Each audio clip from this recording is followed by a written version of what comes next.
নিজের প্রিয় মানুষটাকে অনলাইনে দেখে মেসেজ না করার অনুভূতি বুঝো, মানে মেসেজ না করতে পারার অনুভূতি বুঝো। আমি বুঝি, আমার কথাগুলা একমাত্র তারাই বুঝবো যারা এই পরিস্থিতির শিকার হয়েছে। মানে দুইজনে অনলাইনে, কিন্তু কেউ কারে ভাই মেসেজ দেওয়ার অধিকার নাই।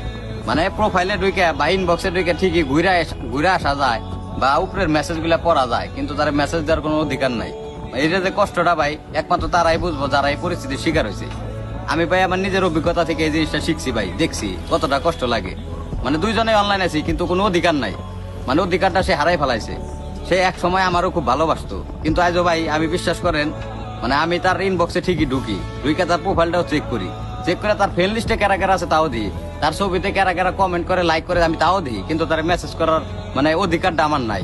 বা নিজের বিবেক থেকেও বাধা দেয় যে তুমি কারে মেসেজ করতেছো, মানে আমার বিবেক থেকে কয় যে তুমি কারে মেসেজ করতেছো, ওই তো আর তোমার না। মানে সে অনেক আগেই ভাই আমার ছেড়ে চলে গেছে গা। মানে একটা সময় ভাবি ভাই, মানে এতগুলা মেসেজ, এত স্মৃতি, এত মায়া সে কিভাবে ভুলে গেল।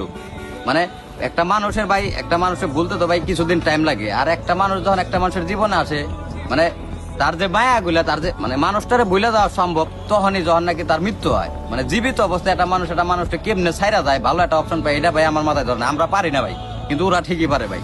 তারপর আমি একটা কথা কই ভাই, আমি যে পরিস্থিতির শিকার হয়েছি, এই পরিস্থিতির শিকার জানি ভাই কেউ না হয়। আল্লাহ সবাই ভালো রাখুক।